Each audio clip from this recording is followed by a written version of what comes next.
Hey there, welcome back to another video. This time around, it is a review of the 1994 comedy Airheads.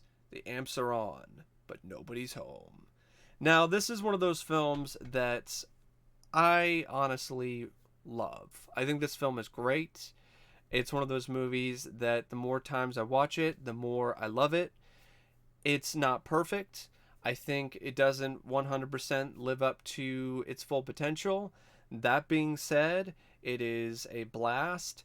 It is an incredibly enjoyable time. And it's one of those movies that is carried by its cast. And the cast is so strong. They're so funny. And they have so much undeniable chemistry that you can't help but love the film as well as any scene that they're in. And this is a film that absolutely needed them to be as good and to be on their game as much as they ultimately were for it to succeed, because otherwise it would have fallen flat on its ass. And I know it's a film that critically it didn't really get a lot of acclaim when it came out, but as the years have gone by, critics have warmed up to it. At least some of them have, and it's definitely gotten a cult following. And I think it absolutely deserves it, and then some, because this is how you do a dumb rock and roll comedy the right way, with likable characters, lovable lunkheads, getting into a scenario that is legitimately interesting and creates a really fun backdrop for the zaniness and the craziness that unfolds. Just the idea of hijacking a record studio, actually it's not a record studio, hijacking a radio station to get the radio station to play your demo tape so you can make it big and be big popular rock stars is comic gold. It's a great concept. And I feel that they definitely picked the right director in Michael Lehmann, who gave us Heathers and has done a multitude of different things. But he's really a talented director, and I love a lot of his films, particularly Heathers. And he was the right guy for the job, despite the fact that he was ultimately kind of leery about it, because he's like, this isn't really my kind of movie. But then he saw that it was a rock infused screenplay, and it really had that rock and roll attitude. And then he was on board because he's like, I'm a rock and roller. I love this kind of stuff. So it definitely helped that he had a director who was very passionate about rock and roll doing this rock and roll comedy. And also on top of that, it helped that he had a director like Michael Lehmann who could take a dumb rock and roll comedy like this and add some really impressive cinematic flair to it, and some really nice sense of style, and to really make things feel very vibrant and lively throughout the movie, despite the fact that it's really in a very tight and closed space for the most part. Most of the film takes place in maybe like 3 or 4 rooms, so it really helps that you have a director like Michael Lehmann who can make up for that can use different camera angles, that can do things like the sequences shot in the air ducts with Michael Richards' character. So you can do things like that to create a nice new, not necessarily new, but a nice dynamic throughout the whole film, so that the direction enhances the movie and helps this rock and roll comedy roll along and not fall into too many pitfalls, or do a stage dive and there's no one home. And it also helps that you have a director like Michael Lehmann who can get the most out of his cast and create a really fun and worthwhile set. And a lot of people who were involved with this movie spoke very highly about how relaxed and fun the atmosphere was on set. And Michael Lehmann's also a guy who would come to bat for casting choices that were a little unorthodox at the time. like Steve Buscemi. Because Steve Buscemi before this was more, he was an indie guy. A lot of people weren't really that familiar with him as an actor, or if they were, they knew him more for his serious roles or playing a creepy guy. So it was really a nice out of the box bit of casting to have Steve Buscemi in this film, and the producers were very leery about it, and they were even leery about Adam Sandler. Even though he was really big on SNL at the time, they were leery about him because, he's an SNL guy. We don't really know if he can really handle this role, and so on and so forth. And thankfully, the screenwriter and the combined forces of the screenwriter and the director managed to sway people, and the cast was formed. And I mean, I can't even think I don't think this film would be nearly as good without Sandler or Buscemi, especially Buscemi. This is honestly, I would probably say, my favorite role of his performance in this film, because you see him in a different kind of role than the norm. He gets to be kind of a co-lead in a movie, and then on top of that, he gets to go balls to the wall, crazy, nuts, and not in the normal way that most people are used to with him, with like creepy nuts, like Fargo nuts. No, like he's sprouting catchphrases, he's flipping people off. It's a really fun film to watch just for Buscemi alone, and his energy was just great for that particular kind of role. He embodied that rock and roll rebel energy that character needed and that the film needed. Brendan Fraser was also a really solid lead as Chaz, and Adam Sandler was also a lot of fun as Pip. It was also nice to see him play a more muted kind of character, where he's not,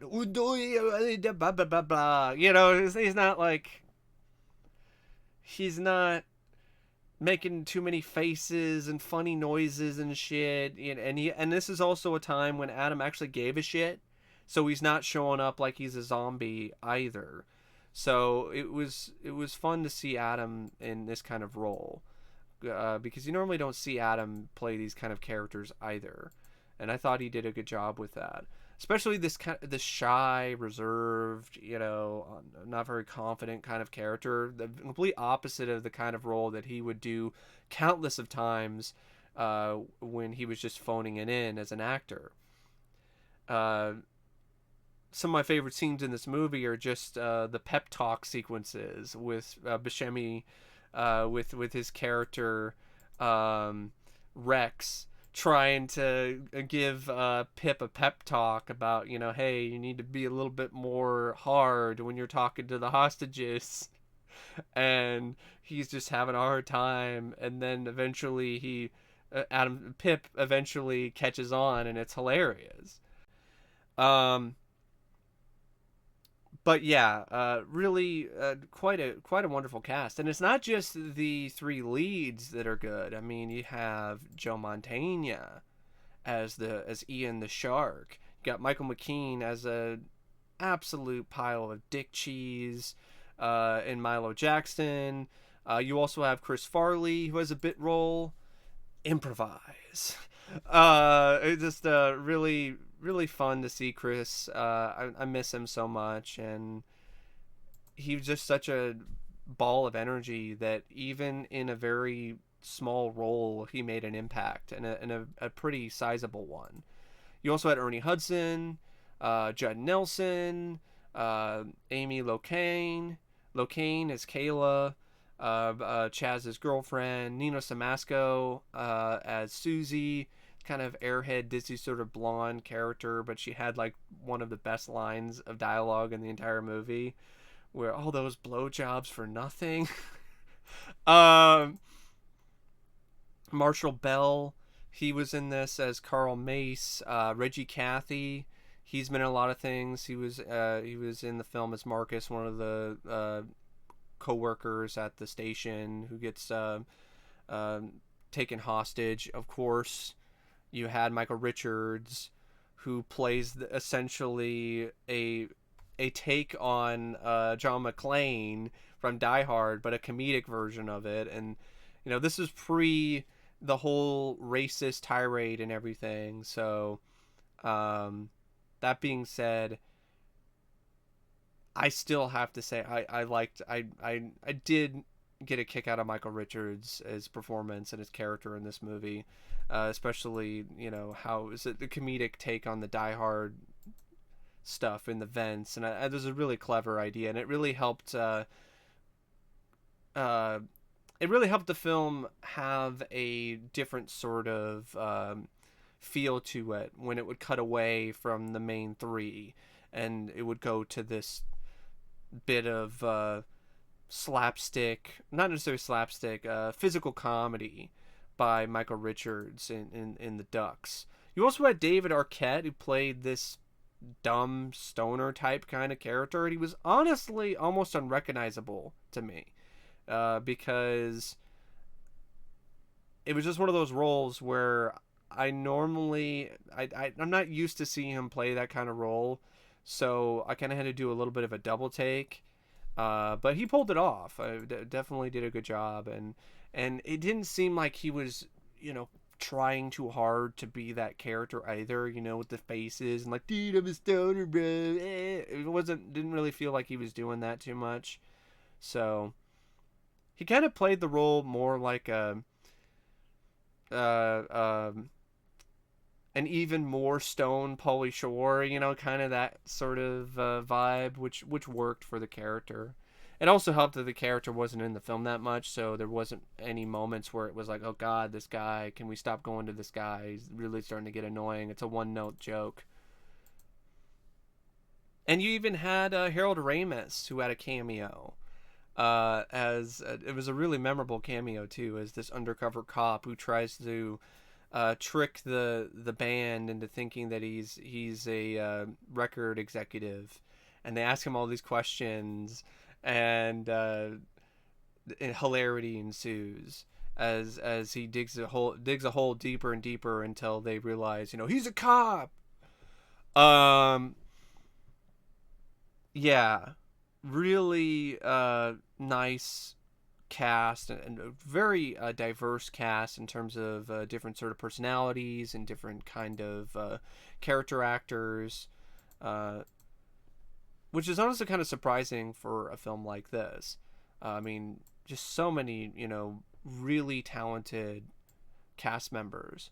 The screenplay by Rich Wilkes, I thought was rich and full of just hilarious moments and lines of dialogue, and at the same time, despite all the insanity that's going on, it does have a balance to it. It doesn't feel like it's too chaotic or too off the rails to the point where it's hard to follow things. And yes, it would have been nice to have seen something closer to what his original vision was, which was a much harder, much edgier, rated R comedy. But the screenplay still manages to work things in there with the PG-13 rating that it doesn't feel like it's too sanitized. It's one of the more impressive PG-13 scripts, at least for a comedy for me personally, that really toes the line and gets away with a lot in terms of its dialogue and its humor and things that are going on in terms of the plot. And does it in a way where it doesn't feel like, oh, they had to cut this out, or they had to cut that out, or this was clearly going to go this way, but then the suits got involved, and then things were reshot, and so on and so forth. It doesn't really feel like that. Another feather in this film's cap, or really, let's just say more like a notch in the film's guitar pick, is the other technical aspects of the movie. I thought it was a really well edited film, for one. Really, the editing by Stephen Semel really did tie together very well with the energy of the film and the energy of the direction by Michael Lehmann. And I felt that the cinematography by John Schwartzman, despite the fact that, like I said, it's a film that takes place in a lot of tight enclosed spaces and not really in that many spaces at all. And I felt that the cinematography still managed to make these different areas and these different rooms and these different locations all look different, and that's no small feat. And speaking of no small feat, the screenplay, it really does manage to continuously keep your interest despite its very simple plot line. And even, little things like the band not wanting to play in front of the crowd and do this music video if they can't sing. They don't want to do, lip sync. They don't want to do that. And so they just, in an act of rebellion, just play their song and then like destroy shit, and the whole music video is just them destroying the set. And that was really a fun little fun vibe, and a fun thing to throw in there in the screenplay. And I can't sing enough praises for the dialogue. I mean, if the whole thing, like, if it's too loud, you're too old, or the whole, or when the band announces what the name of their band is to Joe Mantegna, the shark, they're all like, we're the Lone Rangers.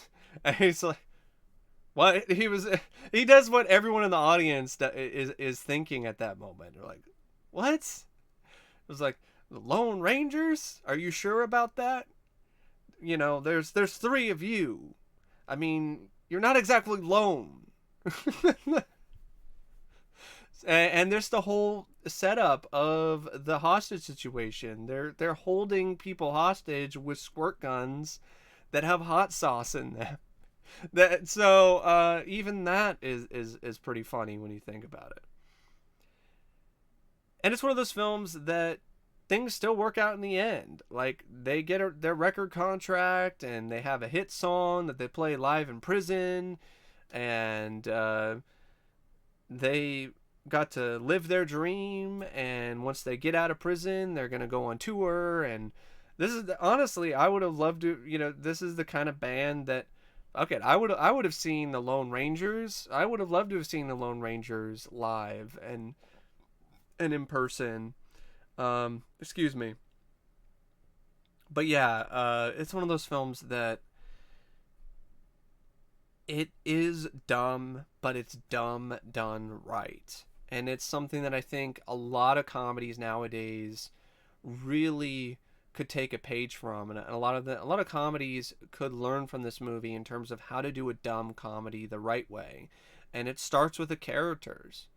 If you have characters that are likable and you want to go along with the ride with, and they're endearing despite their dumbness, then they aren't a problem. If you have characters that are dumb, but they're not likable, and they're not particularly that funny because of that fact, then you have a crippling flaw in your dumb comedy. And there's so many of the comedies that have come out over the past few years from major studios that don't really get this right. They have dumb comedies with dumb humor and dumb premises and so on and so forth, but they aren't quite clever enough. And on top of that, the characters really suck and blow.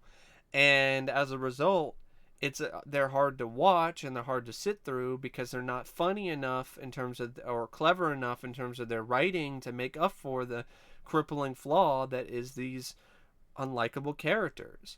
And at the end of the day, when it comes to a comedy, I think characters are one of the most important things.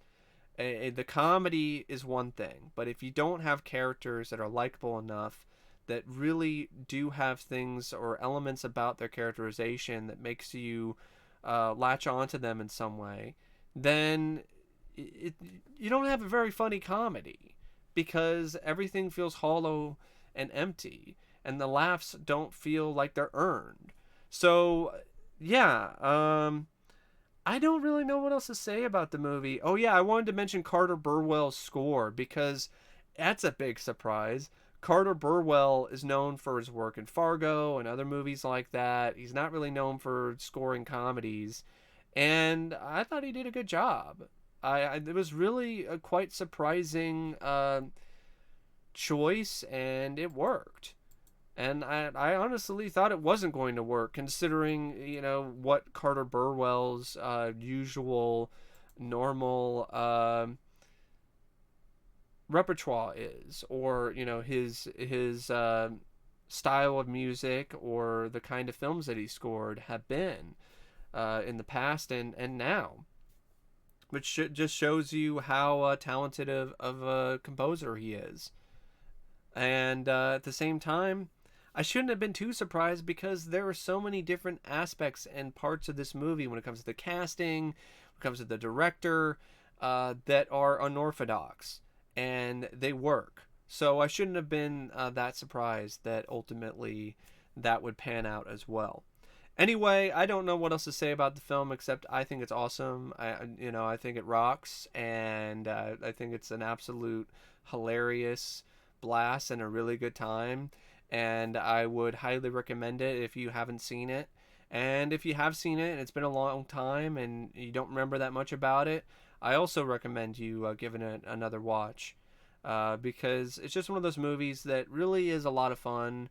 And especially nowadays when things are so serious and things, it's really a perfect film to watch to get away from things. Even though there is kind of some riot sort of stuff, but it's handled in a way that it doesn't feel like it's preachy, or makes you have flashbacks to what was on the news the the previous day. But anyway, yeah, that's my thoughts on Airheads. Thanks for watching my review, and as always, I'll see you later. See ya.